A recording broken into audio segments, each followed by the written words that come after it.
Hello. तो आज जो हम बात करने वाले हैं, पहले तो मैंने बता दिया है कि स्केलर्स क्या है, वेक्टर क्या है इस चैप्टर में, और हम कितने टाइप के वेक्टर्स है, टाइप्स ऑफ वेक्टर भी मैंने बता दिया है। How to represent the vector वो भी मैंने बता दिया। आज जरा एक बात कर लेते हैं।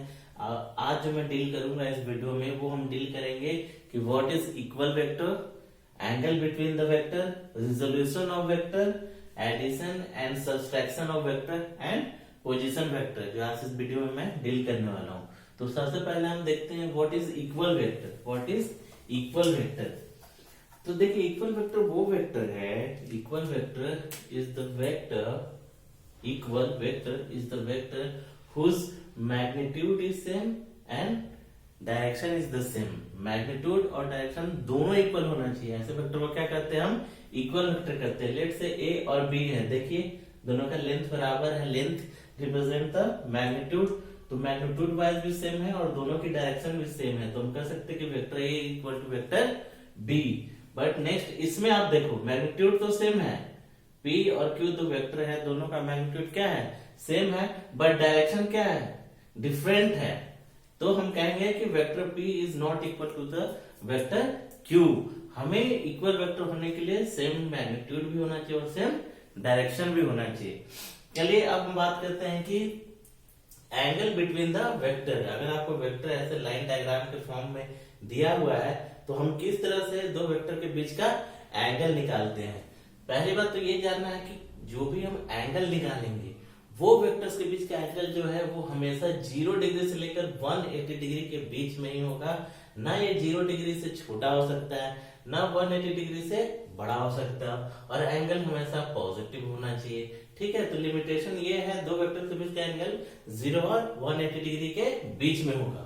अब रूलिंग क्या कहता है कि जो भी हमें वेक्टर दिया है, अगर हेड टू हेड को टच करो आप या टेल टू टेल को मिला दो, वो दोनों के बीच का जो एंगल होगा वही एंगल बिटवीन द वेक्टर होता है। हमें क्या करना है, ये हमारा हेड है, ये हमारा टेल है। दो रूल कहता है, या तो आप हेड से हेड मिला दो, देखो इसमें जैसे हेड टू हेड मिला हुआ है, या tail to tail, tail to tail है। तो टेल टू टेल या हेड टू हेड में जब जो एंगल रिप्रेजेंट किया हुआ है वही actual angle between the vectors होगा। जैसे इसमें देखो टेल टेल मिला है, ये एंगल 60 डिग्री है, तो यानी कि दोनों वेक्टर के बीच का एंगल कितना हो गया? 60 डिग्री। इसमें हेड टू हेड मिला हुआ है 30 है, यानी ये एक्चुअल ही है, ये कितना हो गया? 30 डिग्री। अब फिर से देखो, अब टेल टू टेल मिला हुआ है 110 डिग्री है, तो ये कितना हो जाएगा? Theta 110 degree. और देखो सारे क्या है? 180 डिग्री और 0 डिग्री के बीच में है। अब इस केस में देखो, अब ये हेड है और दूसरे वेक्टर के टेल से मिला हुआ है, तो ऐसे केस में क्या करना है कि हमें टेल टू टेल मिला देना है। तो इस वेक्टर को हम क्या करेंगे, इसी लाइन में हम आगे बढ़ा देते हैं। इसके डायरेक्शन को हमने कोई चेंज नहीं किया, बस इसी वेक्टर को हमने एज अ फ्री वेक्टर क्या किया, इसी डायरेक्शन में आगे बढ़ा दिया। अब ये जो लाइन है देखो, ये टोटल 180 डिग्री होना चाहिए, होना चाहिए ना। उसमें से ये 120 डिग्री है, तो ये रिमेनिंग ये क्या बचा? 60 डिग्री। तो थीटा क्या हो गया? 60 डिग्री। हमें क्या करना है ऐसे केस में, अगर हेड टू हेड या टेल टू टेल नहीं है तो दो प्रोसेस करना है। या तो कोशिश करना है इजिली कि टेल टू टेल मिल जाए या हेड टू हेड। तो हमने क्या किया, इस वेक्टर को जो इधर था हेड और टेल का कॉम्बिनेशन था उसको उसी लाइन में आगे बढ़ाया हमने। ये 120 डिग्री है, तो रिमेनिंग एंगल क्या होगा? 60 डिग्री। तो ऐसा हो गया।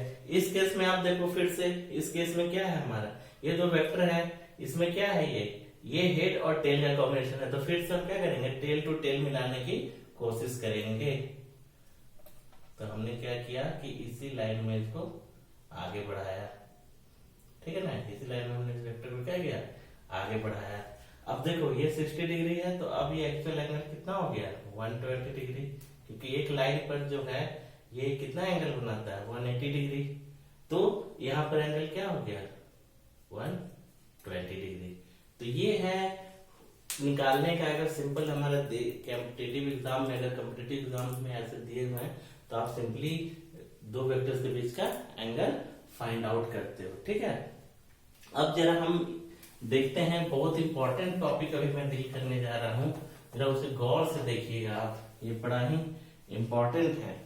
और ये है आपका रिजोल्यूशन ऑफ वेक्टर।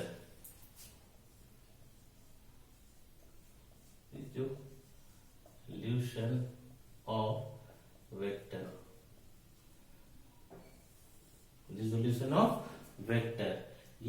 स्टडी करेंगे chapter motion in plane. Motion in plane, plane का मतलब क्या था मैंने बता ही दिया था। जैसे ये बोर्ड है, ये y मानते हो, ये x मानते हो, तो ये दो एक्सेस मिला के ये क्या किया, प्लेन क्रिएट किया। अगर 3D में हम बात करते हैं तो ये क्या है, XY प्लेन है, ये क्या है, ZY प्लेन है, या YZ प्लेन है, ये ZX प्लेन है। तो दो एक्सेस मिलके क्या करते हैं, एक प्लेन क्रिएट करते हैं, एक प्लेन, एक सरफेस हमें मिल जाता है। ठीक है, तो मोशन इन प्लेन में रेजोल्यूशन ऑफ वेक्टर बड़ा ही इंपॉर्टेंट है। तो चलिए हम देखते हैं रेजोल्यूशन ऑफ वेक्टर होता क्या है। तो देखिए क्या है, ऐसा है कि लेट से कि हमारा क्या है कि हमने मान लिया कि ये एक्स एक्सिस है और ये हमारा क्या है, वाई एक्सिस है, और कोई वेक्टर गिवन है हमारा। वो वेक्टर इस तरह से है कि वो ये कोई वेक्टर P है, ये कोई वेक्टर P है जो एक्स वाई के ओरिजिन से कुछ ऐसे मैग्नीट्यूड के साथ इस डायरेक्शन में गया है। ये ना ही डायरेक्टली एक्स एक्सिस पर लाई कर रहा है, ना ही डायरेक्टली वाई एक्सिस पर लाई कर रहा है, बल्कि ये एंगल थीटा बना रहा है। एक्स एक्सिस एंगल थीटा बनाते हुए ये कोई वेक्टर जा रहा है, एक्स वाई प्लेन में ये वेक्टर जा रहा है। तो हम अब इसका कैसे निकालेंगे कि इसका जो कंपोनेंट्स है, एक्चुअली में हम निकालेंगे इसके components. Components by breaking along X Y Z axis. यहाँ एक्स वाई है तो हम एक्स वाई एक्सिस का ही बात करेंगे, ठीक है ना। तो ये क्या हुआ, ये कर दिया, एक वेक्टर P है जो डायरेक्टली न एक्स एक्सिस पर है न वाई एक्सिस पर है, बल्कि एंगल थीटा बनाते हुए कुछ ऐसे मूव कर रहा है। ठीक, तो हम क्या करेंगे कि यहां से हमने एक ड्रॉप किया वर्टिकल लाइन, इसका नाम लेट से हमने ए दे दिया। ऐसे ही हमने क्या किया, एक वर्टिकल लाइन हमने यहाँ ड्रॉप दे दिया, इसका नाम हमने बी दे दिया। अब याद रखना है कि जिस एक्सिस से हम कंपोनेंट निकालने जा रहे हैं, हम इस वेक्टर को क्या कर रहे हैं, रिजोल्यूशन मतलब कि एक लेके इसको देख रहे हैं कि अगर ये एक्स एक्सिस पर एक्ट करता तो इसका वैल्यू क्या होता है, फिर ये इधर बी की तरफ ले जाके इस पर लाते तो इसका वैल्यू क्या होता है। तो जरा हम देखते हैं, इसका रूल ये है कि जिस एक्सिस से वो एंगल बनाता हुआ जा रहा है, जिस एक्सिस से वो एंगल बना रहा है, उसके अलोंग जो इसका वैल्यू आएगा, ये वाली जो इसकी मैग्नीट्यूड की वैल्यू आ गई, वो हो गई ओ, डायरेक्ट हम नाम दे देते हैं P cos थीटा। ये ध्यान देना हमें, क्या बोला मैंने कि जो वैल्यू ये P वेक्टर था, इसको हमने x के अलोंग रिजॉल्व किया, एंगल x से थीटा बना रहा था, तो उसके अलोंग जो आएगा ये cos थीटा आएगा। ये इसका x का वैल्यू निकला, ये इसके x का वैल्यू निकला, और इसके ठीक अपोजिट वाला जो है, इस पर जो जाएगा, ये इसका वैल्यू जो है, ये हो जाएगा आपका मैग्नीट्यूड, हो जाएगा आपका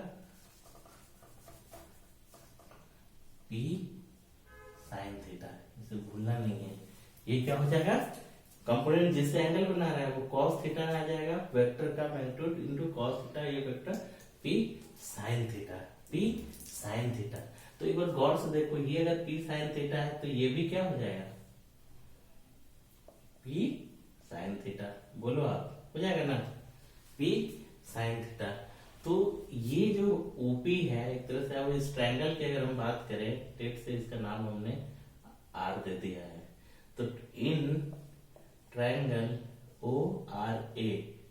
ORA में अगर जाएंगे तो ये एक तरह से कैसा है, राइट एंगल ट्रायंगल की तरह काम कर रहा है। ये इसका बेस है, ये इसका परपेंडिकुलर, ये इसका हाइपोटेनियस है ना। तो इसमें हम कह सकते हैं कि जो वेक्टर OR स्क्वायर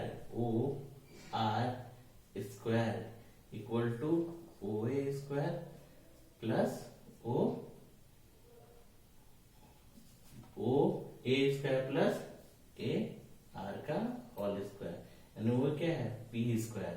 ये क्या हो गया इसका, P स्क्वायर, यही है ना, P स्क्वायर इक्वल टू, ये आपका क्या हो गया, ध्यान से देखो आप, ये क्या हो गया इसका ओ ए क्या है अपना पी कॉस स्क्वायर थीटा, और ए आर क्या है आपका पी साइन स्क्वायर थीटा। ये पी स्क्वायर भी हो जाएगा क्योंकि स्क्वायरिंग है रूट ओवर। तो जरा ध्यान से देखो आप, हमने क्या किया, ये पी को कॉमन निकाल लिया, पी स्क्वायर निकल गया, तो cos square theta plus sine square theta का रूट ओवर। अब देख लो मैथ में काम आएगा हमारा कि cos square theta plus sine square theta equal to 1 होता है। ये याद रखना है, बहुत जगह बहुत ही प्लेसेस पर ये यूज होने वाला है। ठीक है, तो हमने फिर क्या किया, इसको निकाल दिया, p बाहर, ये तो 1 हो गया, और p स्क्वायर रूट से निकला तो p हो गया। ठीक है ना, ये p हो गया। देखो आप गौर से देखो आप, ठीक है, ये हमने अभी रूट नहीं लगाना है, मैं सॉरी, ये रूट नहीं लगाएंगे हम, क्योंकि ये पी स्क्वायर है ना, O R square plus A R square, O A square plus A R square, तो ये हो गया पी स्क्वायर। देखो दोनों बराबर आ गए, इक्वल आ गए, यानी इसलिए हमने जो कंपोनेंट निकाला है वो कुछ नहीं है, यही रिजल्टेंट वेक्टर है, यही रिजल्टेंट वेक्टर है, यही रिजल्टेंट वेक्टर है, ये याद रखना है हमें। ठीक है ना, चलिए, तो ये ऐसे ही इसका कंपोनेंट होता है, जिससे एंगल बना रहा है थीटा हो गया पी कॉस थीटा और ये साइन थीटा। अब जरा इसी में जरा हम गौर से इसको देखते हैं, इसको और थोड़ा सिंप्लीफाई कर लेते हैं। जो हमने पहले ही यूनिट वेक्टर में मैंने बताया था कि जो भी मैग्नीट्यूड निकलता है, अगर 2 है तो X square plus Y square, जो कंपोनेंट से एक्स कह लो और वाई कह लो। तो जरा इसमें हम देखते हैं कि क्या हो क्या रहा है। ये हमारा एक्सिस है एक्स और ये हमारा वाई है, ये कोई वेक्टर है, ये रिजल्टेंट आर हो गया, ये एंगल थीटा बना रहा है, ये वैल्यू यहां से यहां जो आर का कंपोनेंट है एक्स है, और ये मान लेते हैं कि ये वाला कंपोनेंट जो है ये वाई है, तो ये वाई है तो ये भी वाई हो जाएगा, ये वाली, तो क्या हो जाएगा r square equal to x square plus Y square, इसलिए r equal to root over x square plus Y square. इसलिए मैग्नीट्यूड मॉड जो हमने निकाला था, सारे जो भी एक्सिस के अलोंग वाई एक्सिस के अलोंग जो उसका कंपोनेंट है उसका स्क्वायरिंग और रूटिंग कर दिया था हमने। अगर ये जेड एक कंपोनेंट जेड एक्सिस में होता तो ये भी ऐसे हो जाता है। ठीक है ना, तो ये याद रखना है रिजल्टेंट निकालने का। कंपोनेंट में मैंने बता दिया जो भी रिजल्टेंट इसके साथ बना रहा है, तो ये r cos theta x equal to कुछ नहीं है, x equal to r cos theta और y equal to r sine theta, जिससे एंगल बना रहा है। कोई जरूरी नहीं कि वो एक्स एक्सिस ही में कॉस का एंगल लेके आ सकता है, जिससे एंगल वो बना रहा है वो उसमें कॉस थीटा आएगा, और उसके ठीक दूसरे साइड में परपेंडिकुलर पर क्या आ जाएगा साइन थीटा। तो ये ध्यान देना है। ठीक है, नेक्स्ट हम देखते हैं addition and subtraction of vector, addition and subtraction of vectors, कि दो वेक्टर का एडिशन और सब्सट्रैक्शन कैसे होता है। लेट से कि मतलब ये दो वेक्टर है, एक वेक्टर ए है, ये है x1 i plus x2 j plus y1 j plus z1 k। ये कोई वेक्टर है जिसका एक एक्सिस के अलोंग जो वैल्यू है ऐसा है, x1 है, y के अलोंग y1 है और z के अलोंग z1 है। और एक कोई वेक्टर b है हमारा, वो है x2 i y2 j और z2 k।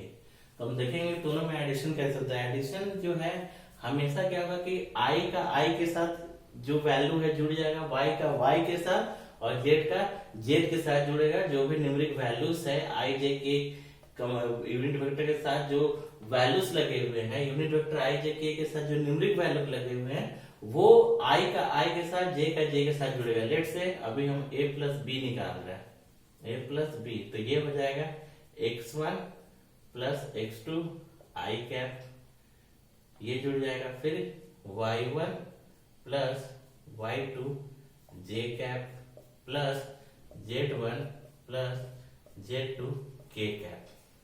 ठीक है, लेट से a माइनस बी निकाल रहे हैं, तो ये x1 x2 वही सेम एकदम होगा, i का i के साथ, j का j के साथ और k का k के साथ।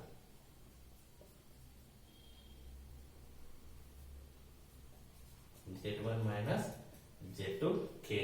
तो ये दो वेक्टर का एडिशन और सब्सट्रैक्शन है। एग्जाम्पल ले लेते हैं, एग्जाम्पल ले लेते हैं हम। लेट से हमारे पास कोई वेक्टर a है, ये 2i plus 4j plus k है, ठीक है।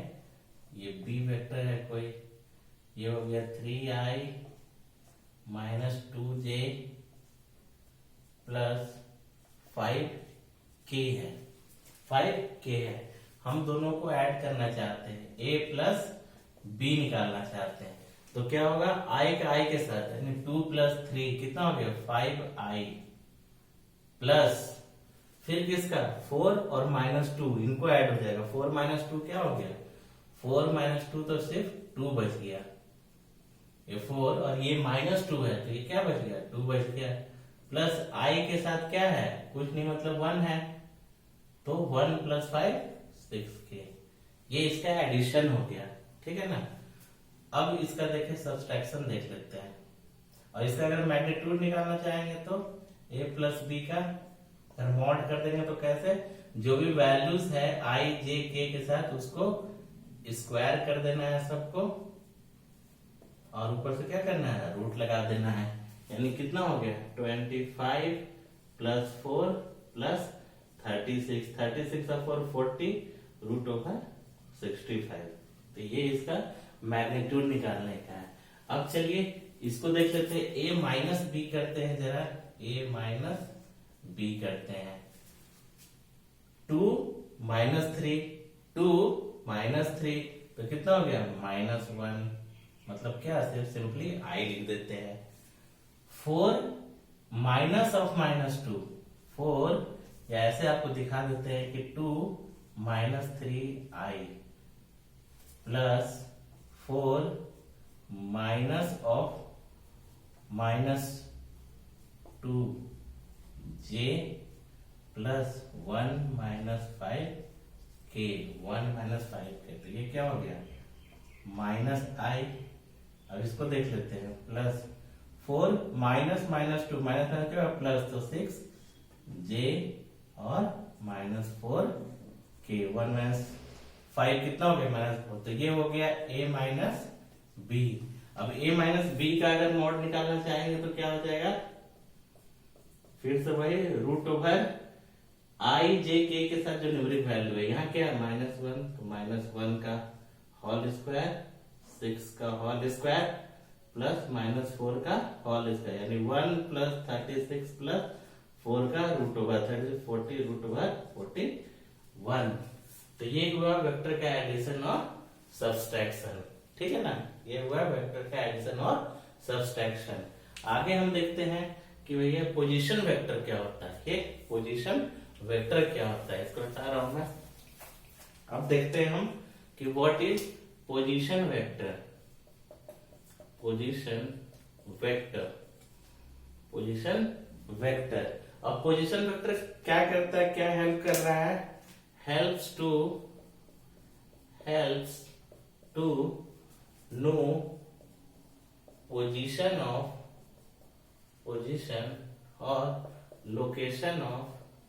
location of any vector physical quantity, किसी वेक्टर की क्या है पोजीशन को, और इसको दिखाते कैसे हैं, r का एरो दे देते हैं r, और ये पोजीशन है r पोजीशन, और क्योंकि वेक्टर है तो हमने उसको एरो उसके टॉप पर कर दिया। लेट से हमारा क्या है, ये y हो गया, ये x हो गया, ये कोई वेक्टर है हमारा इस तरह से, ठीक है ना, ये r एक पोजीशन वेक्टर है, ये b है इसका और ये a है। a का जो है x1 y1 कोऑर्डिनेट है और b का जो है x2 y2 कोऑर्डिनेट है, x2 y2 कोऑर्डिनेट है। x1 y1 और x2 y2। तो ये जो पोजीशन वेक्टर r है, तो हम देखेंगे कि O के रेस्पेक्ट में, वो इसका रेफरेंस है, इसके रेस्पेक्ट में इसकी पोजीशन क्या है, कहाँ लाई कर रहा है, इसका क्या है। तो ये जो R होगा वो कुछ नहीं, ये देखो, ठीक है, ये जो हेड पर जो इसका दिया हुआ है कोऑर्डिनेट x2 y2 और ये टेल पर x1 y1। तो सिंपली क्या करना है, इसको हेड का कोऑर्डिनेट को टेल के कोऑर्डिनेट से माइनस कर देना है। तो क्या हो जाएगा, x2 minus x1, x2 minus x1, ठीक है। अब क्योंकि ये है तो ये किस x वाला कंपोनेंट किस में आएगा, i में, तो हमने i लिख दिया। मतलब ये जो है इसको अगर आप ड्रॉप करोगे तो ये वाली वैल्यू है, देखो x2 माइनस x1 और ये इसके अलोंग है, तो ये क्या हो गया, i। ये क्या हो गया इसके अलोंग, i। ऐसे ही इधर ड्रॉप करोगे आप इस ये वाले में, तो देखो ये y2 है, तो y2 माइनस y1 और ये क्या हो जाएगा, j। तो ये इसका क्या हो गया, पोजीशन वेक्टर हो गया, ये इसका पोजीशन, यानी ये y1 हो गया, ये y2 हो गया। तो ये दोनों क्या हो गया, ये वाली वैल्यू, ये वाला y2 माइनस y1 j। तो ये पोजीशन वेक्टर है। ये क्या होता है, पोजीशन वेक्टर होता है, जो हेल्प करता है। वो कभी कभी एग्जैक्ट ओरिजिन से दे के ना उसका जो वेक्टर है उसका टेल और हेड का कोऑर्डिनेट दे देगा, तो उस केस में उसका मैग्नीट्यूड डायरेक्शन निकालने के लिए हम ये यूज करते हैं। इसको बोलते हैं पोजीशन वेक्टर, इसको बोलते हैं पोजीशन वेक्टर। ओके, अब हम एक एग्जांपल लेते हैं, कोई भी एक एग्जांपल ले लेते हैं। लेट्स से कि हमारा जो है वो इस तरह से है, बी ए, ये 2 3 है, ये 5 6 है, ठीक है। ये इस तरह से है x और y, क्योंकि दो ही कोऑर्डिनेट है, x y प्लेन में दो वैल्यूज दिए, तो इसका जो पोजीशन वेक्टर r होगा वो क्या होगा, x का जो कोऑर्डिनेट है, पहला हमेशा जो लिखा जाता है कोऑर्डिनेट में आप पढ़ोगे, पहले x का वैल्यू होता है, देन y का। तो हम क्या लिखेंगे, 5 माइनस 2, 5 माइनस 2 i लगा देंगे, प्लस 6 माइनस 3, 6 माइनस 3, ये j हो गया। तो क्या हो गया, 3i प्लस 3j, ये इसका पोजीशन वेक्टर हो गया।